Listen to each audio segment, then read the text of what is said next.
সার্বভৌমত্ব আজকে হুমকির মধ্যে পড়েছে। রোহিঙ্গারা এই দেশে এসেছে আজকে বহুদিন হয়ে গেছে।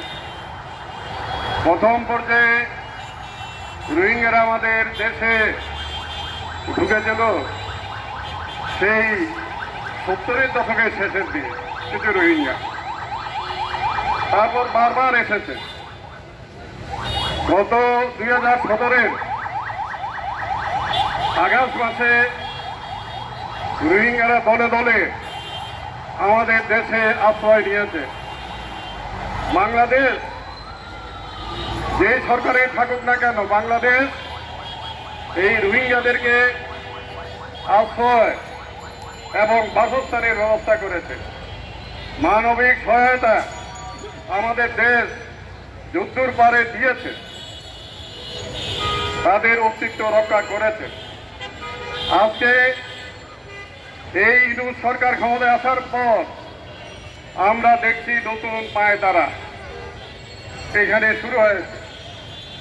সেখানে আজকে মানবিক করিডোরের নামে আমাদের কাঁধে ভর করে আজকে আমেরিকা তার ভূ রাজনীতির যে ব্লুপ্রিন্ট মায়ানমারকে ধরে সেটি কার্যকরী করার জন্য তৎপর হয়ে উঠেছে।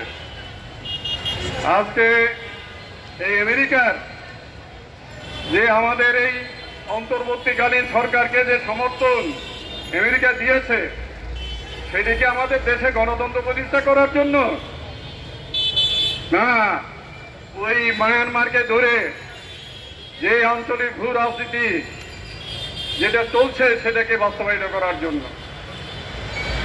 এটি বাংলাদেশের মানুষের কাছে প্রশ্ন।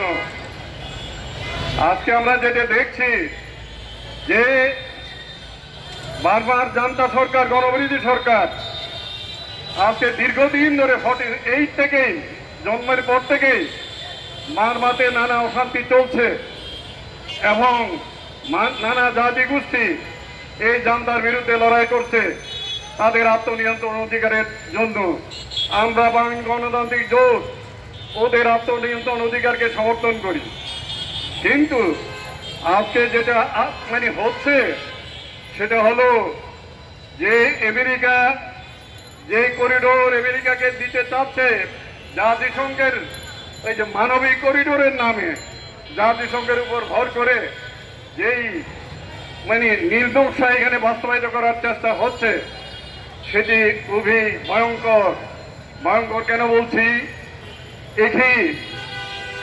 এখানে ভারতের কালাদান প্রজেক্ট রয়েছে, এখানে চীনের ইনভেস্টমেন্ট রয়েছে, সেখানে সে তার নানকিন ওখান থেকে গ্যাস পাইপলাইন আছে, বিভিন্ন ইনভেস্টমেন্ট রয়েছে। সেখানে স্মৃতি বন্দর যেটাই আকিয়া বলতো আগে বারবার সময়, সে আকিয়াবে চীনের ফ্লিট আছে, চীনের সামরিক অবস্থান সেখানে আছে, ভারতেরও আছে। তাহলে এখানে ভারত এবং চীনের ইন্টারেস্ট, চীনের এবং ভারতের স্বার্থ সেখানে আছে। যদি রোহিঙ্গাদের সমস্যার সমাধান করতে হয় তাহলে ওই রোহিঙ্গাদের জান্তা সরকার বলেন এখনো সে ক্ষমতায় আছে, তাকে পাশ কাটিয়ে সেখানে যদি করিডোর, মানবিক করিডোর আজকে বাংলাদেশের মাধ্যমে হয়, তাহলে ওই সামরিক জান্তা এটাকে বসে থাকবে? সামরিক জান্তা বসে থাকবে না, সে তার রিয়াকশন শো করবে। তাহলে কি হবে? সেখানে ওই মানবিক করিডোরের উপর ওই বার্মা, মিয়ানমার জান্তা সরকার বোম্বিং করবে, বোম্বিং।